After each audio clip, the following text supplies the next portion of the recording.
Hello, Sorry Peace family. Let me introduce myself. I'm Dr. Detroit. I was the one that worked on your daughter, Purple Sorry Peace. She took a nasty fall, and I did all I could with her. And I have good news, everybody. She will make a full recovery.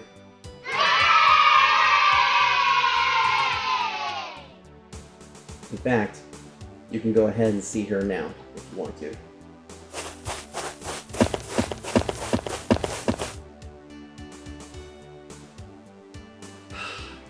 Phew. Another life saved. Well, another life saved in my lifetime. Oh, hey there, everybody. It's Dr. Detroit here. The doctor is in. You guys are not supposed to be on this floor because this is the trauma room, and right now I don't think any of you are experiencing trauma. So, let's head downstairs. There we go. Now we're in some familiar surroundings. So you're probably thinking to yourself, wait a minute, is this really a VRchat 101? It is. However, this one's a little bit different because, as you probably noticed, we're not going into the intro, we're not doing the normal intro, you're not seeing me, wave to you and instruct my stuff as I go over to the piano to play a little tune for you. That's because this video, I wanted to get right into the subject material.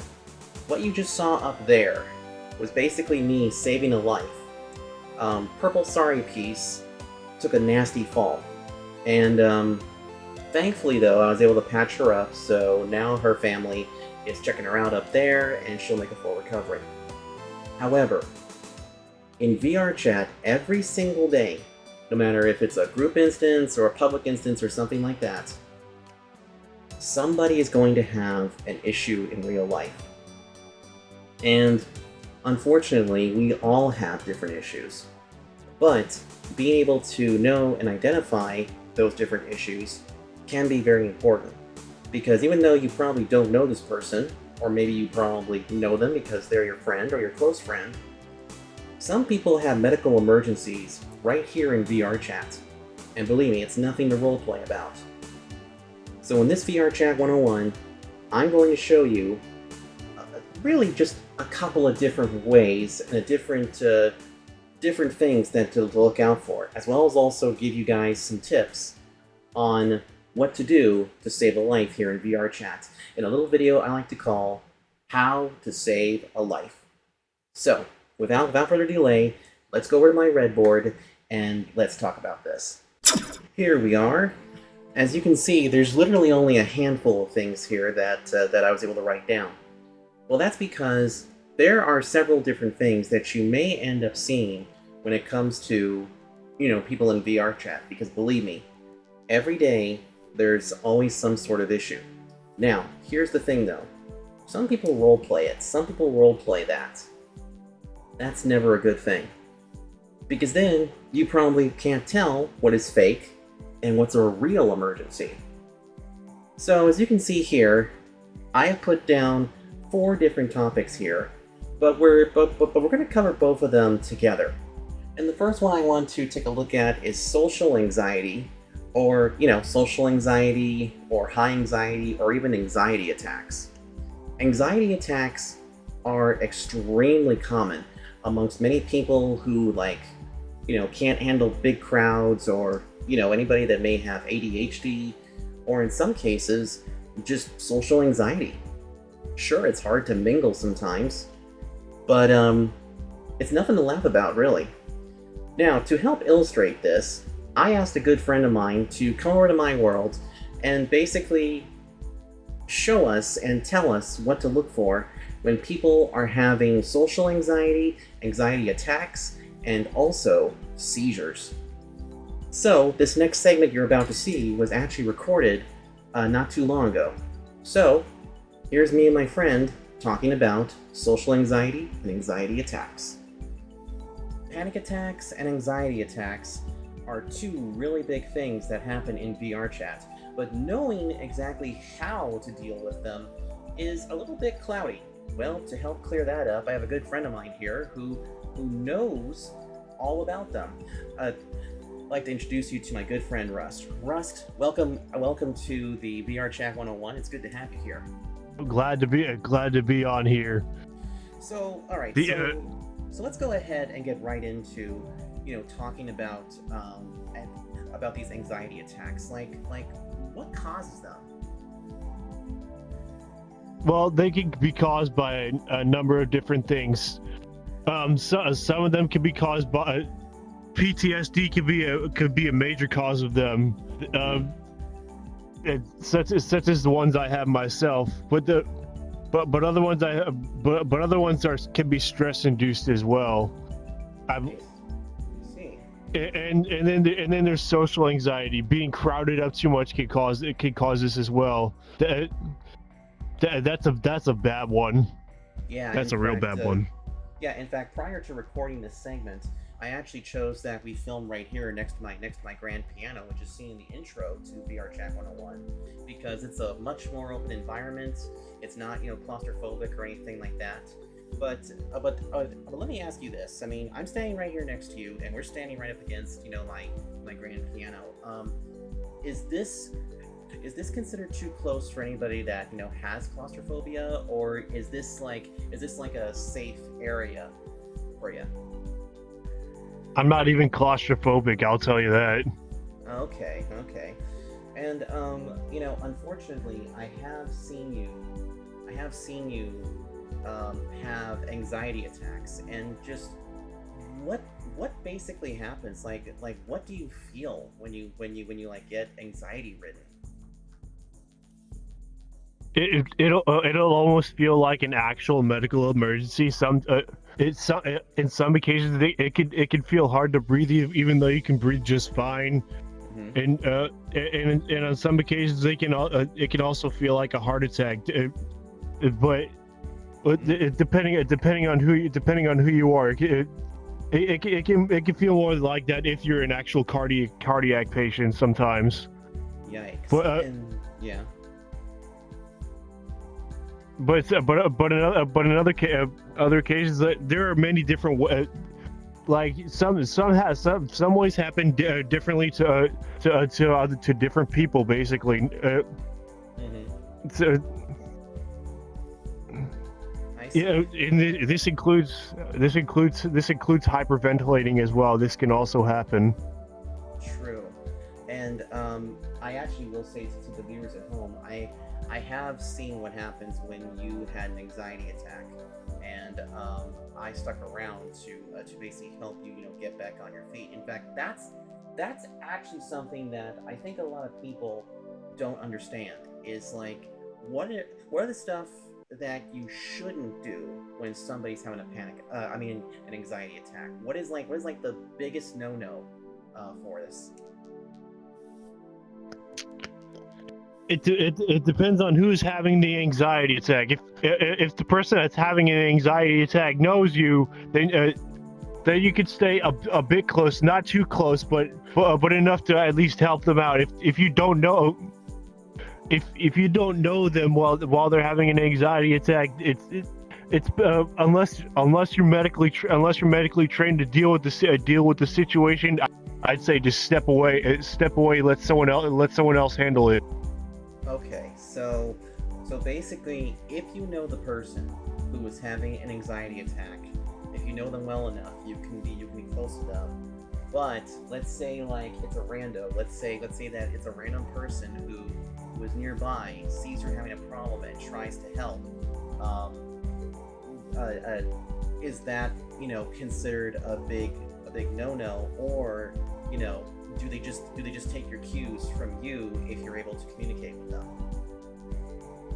It's not considered a big no-no right off the bat. It's basically a more centered of asking if they're medically trained to do so first, or if not, and if they're not, just calmly ask them to step away. Okay. So, all right. So since I know Rust, if he was having an anxiety attack right now, I can be next to him. But if I didn't, and I wasn't medically trained or anything like that, I'd have to back away and give you some space. Now the other thing too that also I think a lot of people have trouble with is like how long do how long do the anxiety attacks happen for? they can be different every time. I'd say the quicker you can respond to someone that's having an anxiety attack, the quicker they'll be back up on their feet.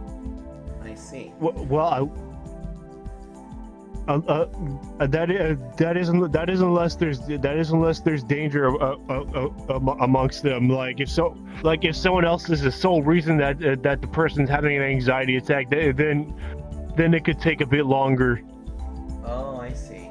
Okay. So basically, if somebody there is like the reason for the panic attack or for the anxiety attack, it could make it worse. All right. I do know that one of the things that I have done was that I was able to actually, one of the times you had an episode, I was able to bring you to this world where there was nobody in it but just you and I. Does that oftentimes work, or do you get to the point where you're like just so immobilized because of anxiety that the only thing you can really do is just lay down on the floor and just not know what to do? That only happens on very rare occasions. And that's mainly when the anxiety attack lasts so long that you just feel like you cannot move a single bit, and that you're actually having to rely on people to actually like make sure you're okay. Interesting. Okay. So, like, all right. So now let's pretend for a second. Let's pretend that you're having an anxiety attack right now, and I was somebody who, well, I'm your friend and everything, but I was somebody who, was the closest to you. I do know one thing. That if you have somebody else that is a friend, to like tell people to back away if they can because somebody's having an anxiety attack. What are some of the do's to help said person? Get, I don't want to use the word get over because that sounds a bit too mean connotation wise, but like to help that person who's having the anxiety attack, finish it sooner, finish having the anxiety attack sooner. Well, first thing you want to do is assess the area you're in. Make sure the patient is not in any danger. That's the biggest part. If there is danger, try if possible get the patient to a much more quiet place, and follow them in there. If the patient is not in any active danger, get down to their eye level and and you make direct eye contact with them while speaking calmly, and try to practice slow, deep breathing with them. Right. That is a big part with them. Yeah. But inform them to try some slow, deep breathing as well, because that will definitely help. I see. Yeah, because yeah, go ahead. As long as they can maintain eye contact with you, then they will not be focused on whatever dangers there are at the very least. Right. Okay. Well, I'm gonna back the camera up a little bit here. Actually, I'm gonna zoom out just a little bit. Actually, that's a very bad shot. So let's go ahead and bring this back in a little bit. But I'm going to move my camera around the room a little bit. I'm actually going to move it this way to show everybody that this is basically the room that I use for all my VRchat 101 stuff. So you mentioned about a quiet environment, a safe area and stuff like that. So something even like this where there's not too much going on, there's only like 2 people, and also we can't hear the music player going. I mean, I gotta shut off, but this would be acceptable as like a quiet area to take somebody. Yes, it would be. Or if they have a favorite world that they prefer, as long as it's quiet, then that would definitely help as well. Okay, so everybody, to recap a little bit, if you see somebody that having an anxiety attack, take them to a quiet world or to one of their favorite worlds or to a quieter environment on the map.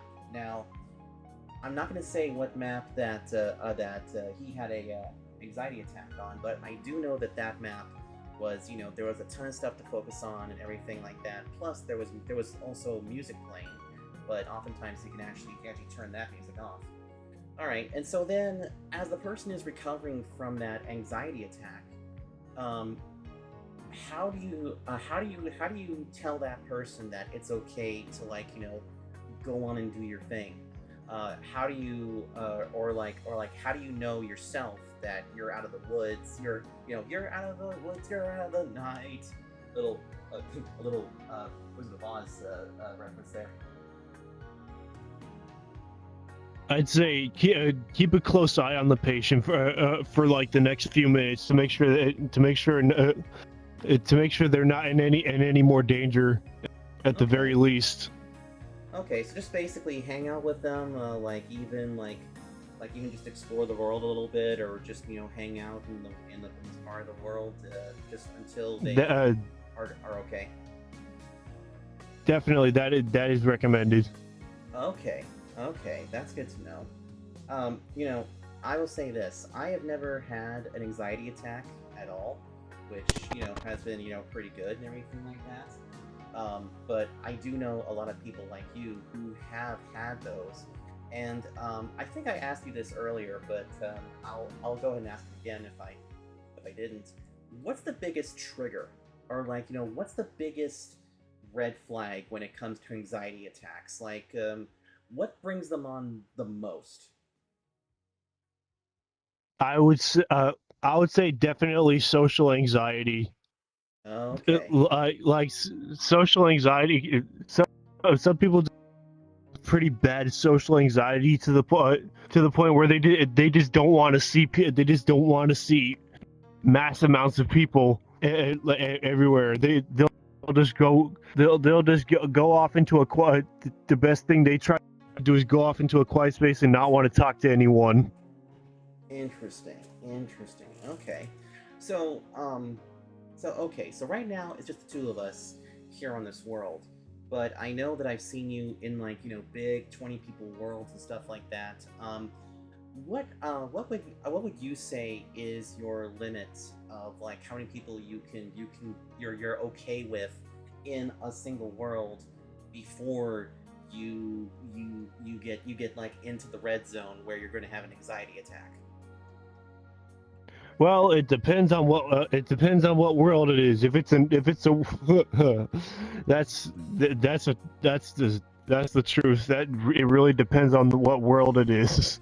Okay, so if it's a wilder world Water Closet or a Five Nights at Freddy's world or something that's got a lot of bells and whistles in it, it would make it worse. But a quieter world like say this aquarium, or even cozy what's it called? I think it's called Comfort House or something like that. That would be okay. Most definitely. Okay, good to know on that one. And then I'm trying to think if there was anything else that I wanted to ask you about, the anxiety attacks and things like that. But well, okay. Now, here, okay, this one here, this is actually a big one. Let's say you have a friend who is helping you, but suddenly, they crash, or maybe, a random is helping you, and they crash, and they're panicking and stuff to get back on to make sure you're okay, because they're probably the only one there. What is the best course of action? Is it for them to try and get back on as fast as they can, and then find you in that same instance, or how do you keep the helper calm in those situations while you're thrived with anxiety? Well, that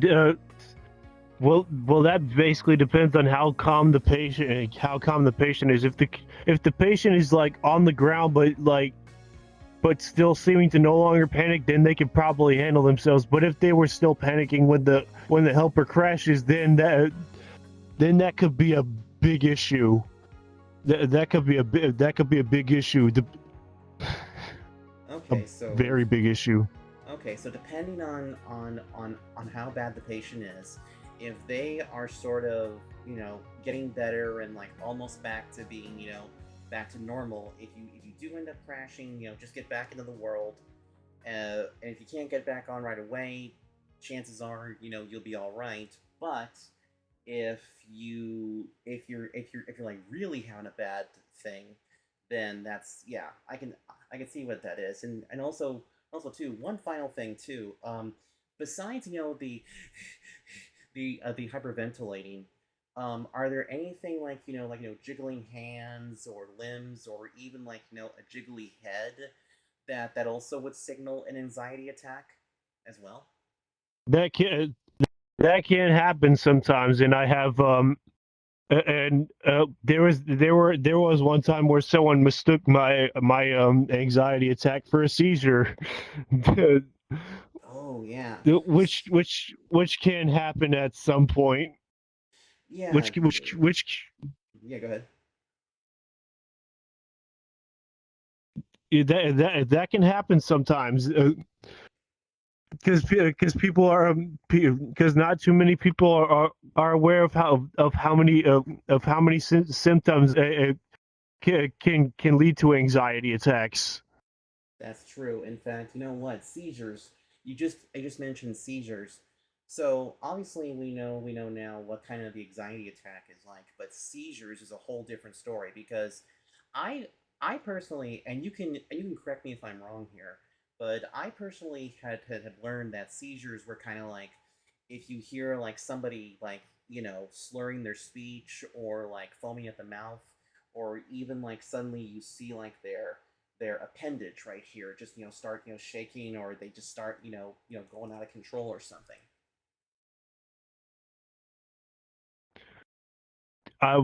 For as far as foaming out the mouth goes, I don't see that as a form of seizure. It might be, but I associate that more with rabies, which is which is like the worst thing you can see, one of the worst things you could see in someone. That's But true. That's true. But I was thinking more of like not necessarily like that, more like just a just like they're trying to say something, but all they can make is just like grit their teeth really hard and just try to like say something, but all their muscles are tightening up.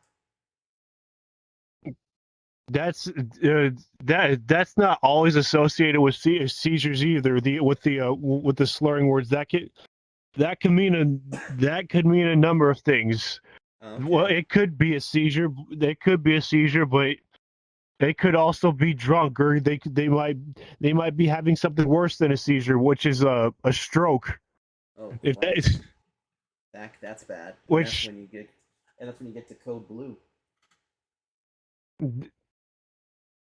no, a stroke is not an immediate code blue. They can still be saved. I've seen I've heard of stories of that happening. Yeah. Have you ever seen anybody in VR chat have a seizure before? And I mean like a real live one, and not like one because they lost at Murder 4 or something.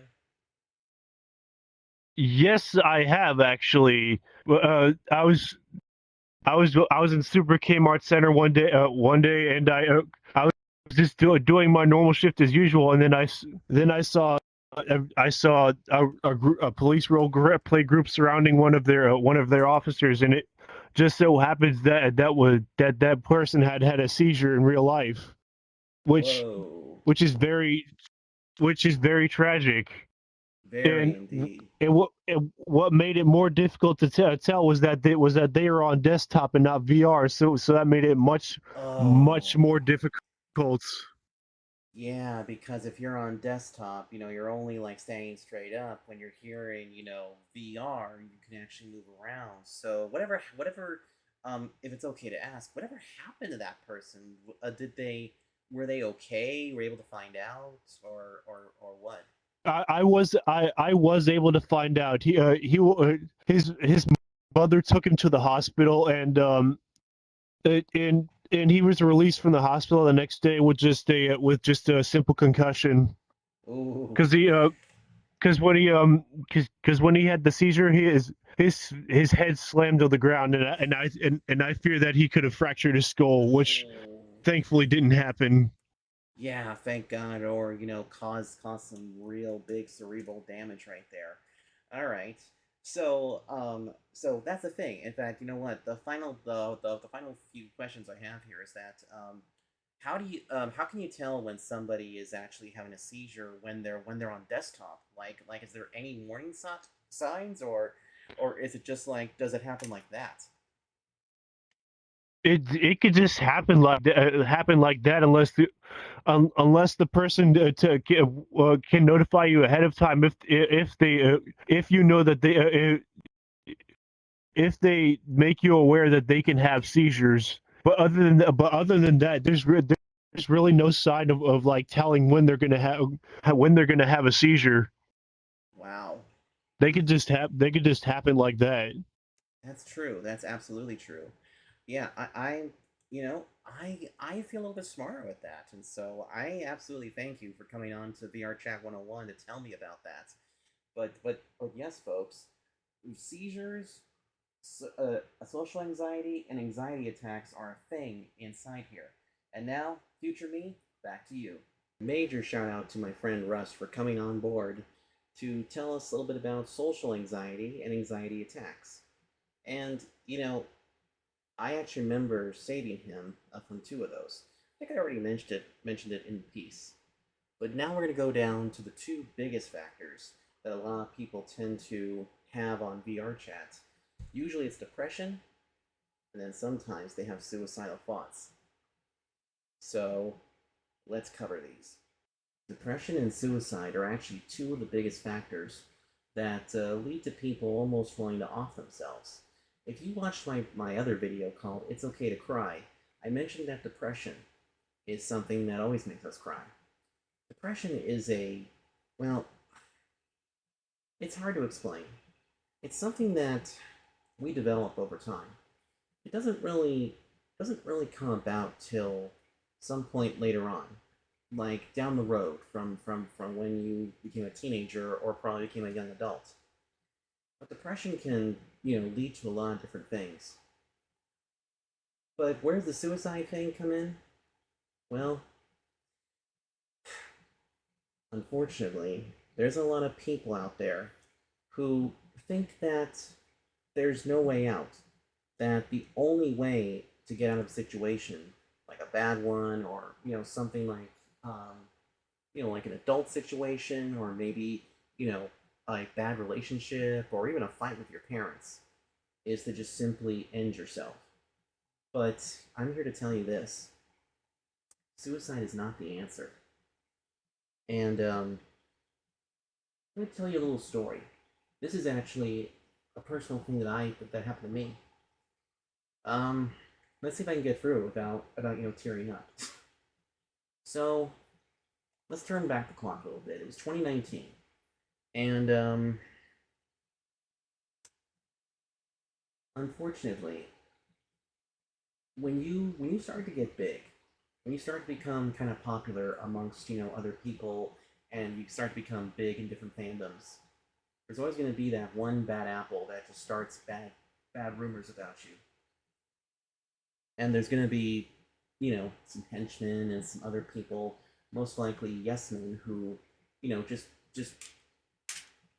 they just decide to just go with all the lies and everything like that. So one particular day, I was in a VC.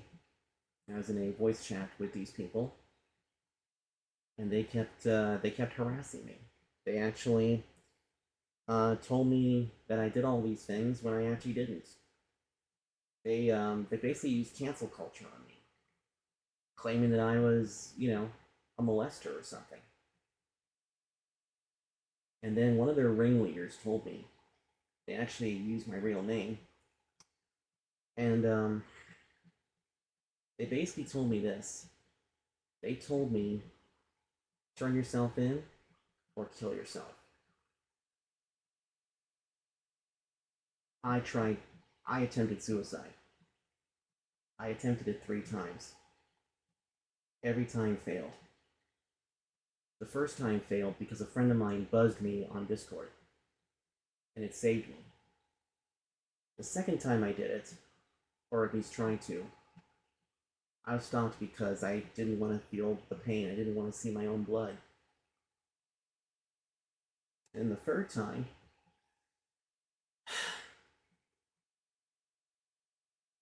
the third time actually came about in 2021, where, oh hey, Mr. Foxy, where, again, same thing, those people ambushed a server I was on and just went after me.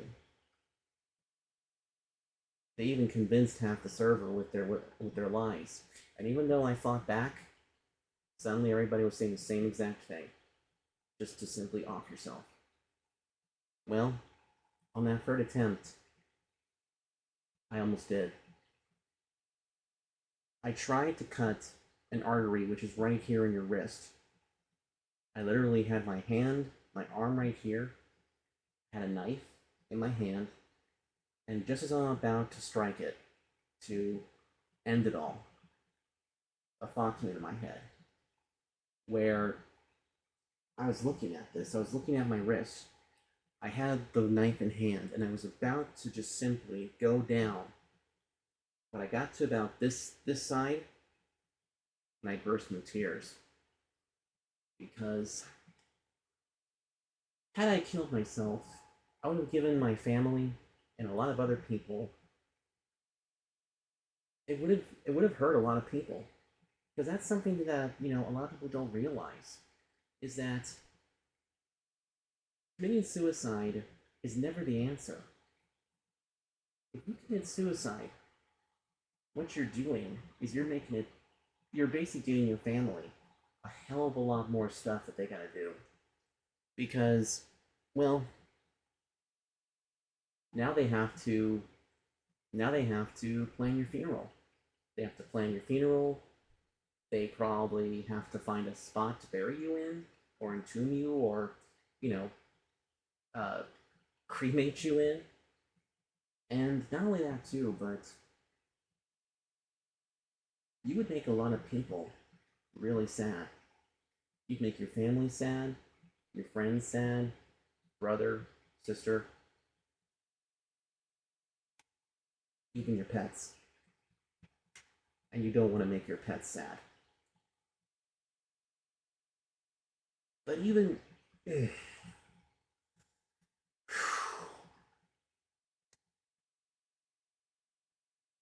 the thing about depression and suicide is that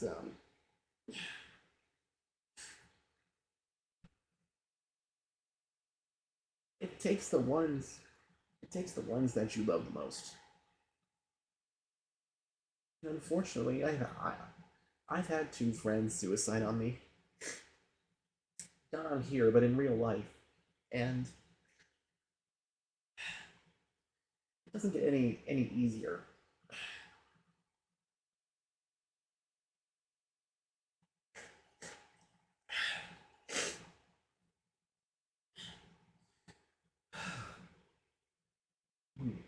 One moment, please.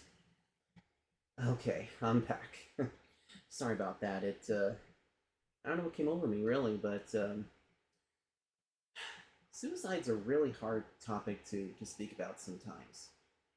But I also know that some people even try to go into VRchat and they often will feel the same way. But if your friend has depression or has thoughts of suicide, here's a few things to keep in mind. First of all, get them into a quiet setting. Basically, like an empty world or like even one of their favorite worlds. Something that is like not too stimulating, but at the same time would be good for them to calm down in. Next thing is to talk to them. Ask them, why are they having these feelings? Why do they want to off themselves? And see what they say. And then from there, talk to them. Talk it out. Talk to them and just see if you can change their mind. Because believe me, suicide is not the answer. Let me say that again. Suicide is never the answer. Because believe me, like I was trying to say back then, if you end up offing yourself, not only do you hurt your friends, but your family is gonna be sad. No one's gonna like it, and this world is not gonna be better without you. In fact, this world is gonna be worse without you.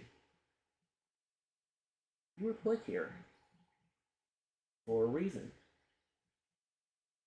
and for that reason, you should never feel like you should never have suicidal thoughts. Because you know what? You got friends. You have a family. Maybe it's a blood family. Maybe it's a VRchat family. Maybe even your stuffed animals are a family too. But look, what I'm saying is very simple. Depression makes us think things and makes us think things that we shouldn't be doing. If you ever feel depressed, talk to somebody. Write out your feelings. Even make a video about it if you want to. Or you know what, too? If you have nowhere else to turn, there's always the suicide hotline. I'm going to post the phone number right here, and you also will see it down the video description below. I know, Mr. Foxy. Don't worry, I'll feed you after the video. So that's something that you can use. You can call the suicide hotline. They'll help you too. They'll have resources as well. And if you're helping a friend, just do your best. Just, I'm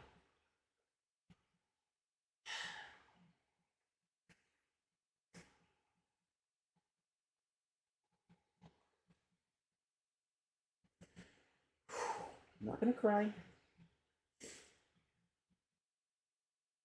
but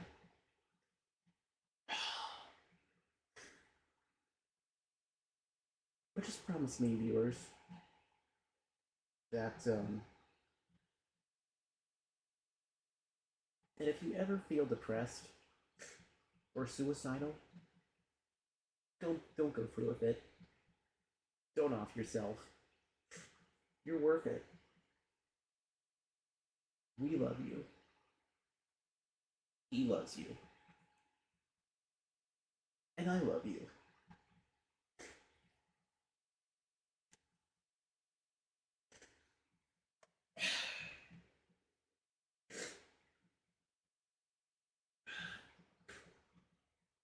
This video was way harder than I ever thought it was going to be.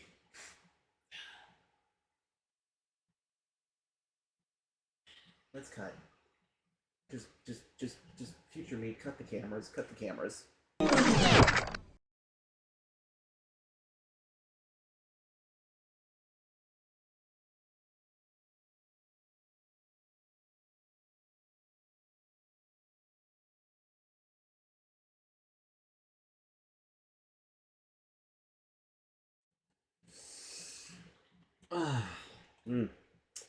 That's good. Enjoying your dinner, Mr. Fox? Excellent. Eat up, little man. So we've come to the end of the video, and I wish I could have said a little bit more, but this was something that was really near and dear to my heart. I mean, you saw how I was having a hard time keeping it together. Believe me, suicide and depression are two subjects that are very tricky to, explain in a good sense. Despite the fact that, I had attempted suicide, and failed, but you can see, here I am. If I had succeeded in killing myself, you wouldn't have a Nardo coming to you almost every week, giving you videos, telling you, what's right, what's wrong. Heck, you wouldn't even have a traveling Naruto series for that matter. So please, folks, just remember, if you ever think of offing yourself, call the suicide hotline, which you'll see it down below in the video description below.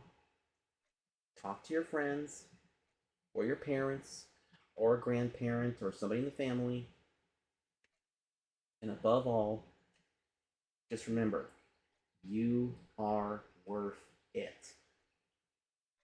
Anyway, that's going to do it for this VRchat 101. I hope you all enjoyed it. If you guys want to see more of these, make sure you hit the like button, don't forget to comment, and also subscribe. Now, you know what? Before we end this, I think we need a little something to kind of leave us on a little high note. So, insert a funny skit right now. Driving a full-blown race car like this takes a lot of practice, patience, and also a lot of training. Here is how I races this car.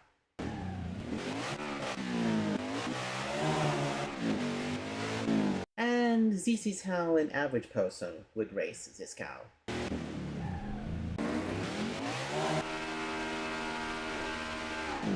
Ooh, that is going to leave the marks. That's why Napa has everything for your car. Oil filters, batteries, brake pads, brakes, every single car part as well. But not only do they have that, they also have some Napa know-how as well.